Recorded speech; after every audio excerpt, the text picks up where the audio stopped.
বাঁকুড়া সোনামুখীর দিকে নজর রাখবো, কারণ বিজেপি নেত্রীকে ধর্ষণের অভিযোগ বিজেপি নেতার বিরুদ্ধে। সোনামুখীতে আত্মঘাতী বিজেপি নেত্রী, পদের লোভ দেখিয়ে ধর্ষণের অভিযোগ। জেলা সম্পাদক তরুণ সামন্তের বিরুদ্ধে অভিযোগ। সরাসরি চলে যাব, দেবব্রত রয়েছে আমার সঙ্গে, দেবব্রতর কাছে যাব। দেবব্রত, ঠিক কি হয়েছিল, কি অভিযোগ? একেবারে দেখো, মৃত বিজেপি নেত্রীর পরিবারের পক্ষ থেকে যেমনটা জানানো হচ্ছে, বিগত যে পৌরসভা নির্বাচন, এই পৌরসভা নির্বাচনে সোনামুখী পৌরসভার 12 নম্বর ওয়ার্ডে দাঁড়িয়েছিলেন ওই বিজেপি নেত্রী। ঠিক তখনই ওই ওয়ার্ডেই পর্যবেক্ষকের দায়িত্ব ছিল বিজেপি নেতা তরুণ সামন্তের, অর্থাৎ বর্তমান যিনি বিষ্ণুপুর সাংগঠনিক জেলা বিজেপির সম্পাদক পদে রয়েছেন। সেখানে বিজেপি নেত্রী হেরে গেলেও পরে তাকে বলা হয় যে বিষ্ণুপুর সাংগঠনিক জেলার মহিলা মোর্চার সভানেত্রী করা হবে।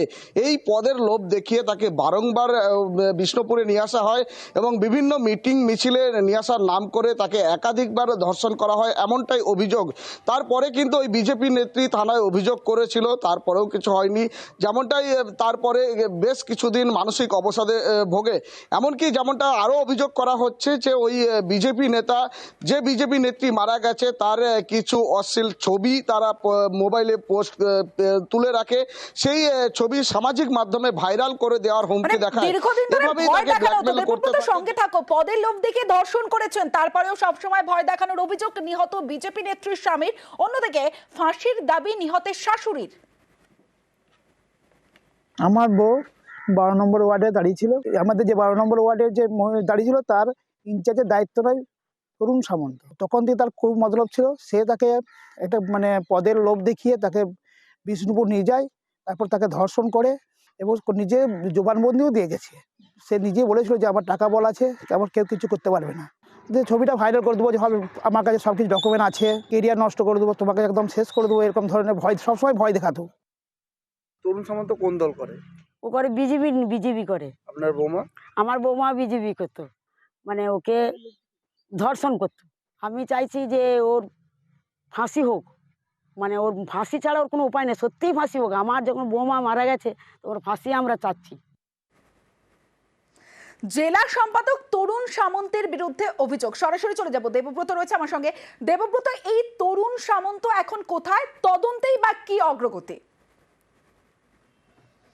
একেবারেই দেখো, এই তরুণ কুমার সামন্ত কিন্তু এখন ফেরার রয়েছেন, কারণ পুলিশ ইতিমধ্যেই তাকে খোঁজ চালিয়েছে। আমরাও বারংবার তাকে ফোন করেছি, কিন্তু ফোনে পাইনি। তিনি বাড়িতে নেই। এই ঘটনার পর থেকেই কিন্তু তিনি গা ঢাকা দিয়েছেন, তিনি এলাকা ছেড়েছেন। কিন্তু পুলিশ ইতিমধ্যেই বিষয়টি নিয়ে তদন্ত শুরু করেছে। পুলিশ জানাচ্ছেন যে তরুণ কুমার সামন্তকে এখনও পাওয়া যায়নি, তবে বিষয়টি নিয়ে তদন্ত শুরু করেছে। তমশ্রী। বেশ দেবব্রত, দেখুন, অভিযোগ তো যদি তদন্ত হোক, আমরাও চাই যে তদন্ত হয়ে দোষী নিশ্চয়ই, যে নির্দোষী সাব্যস্ত হয় তাহলে তার সাজা হোক, কিন্তু তদন্তের পূর্বে এই নিয়ে তো কথা বলা মুশকিল। তরুণ বাবু কেমন ছিলেন? দলের ভালো কর্মী, ভালো সংগঠক, এটুকুই আমরা জানি। এবার অভিযোগ যদি উঠেছে, অভিযোগ যদি সারবত্তা থাকে, সে যেই হোক আর কি, কংগ্রেস, সিপিএম, তৃণমূল, বিজেপি, শাস্তি পাক, এটা আমরা চাই। অভিযুক্তকে পাকড়াওয়ের চেষ্টা চলছে জানালেন পুলিশ সুপার বৈভব তিওয়ারি। অভিযোগটা থানা পেয়েছে, যে মহিলা আছে সে মহিলার হাজবেন্ড যে আছে একটা অভিযোগ দিয়েছে।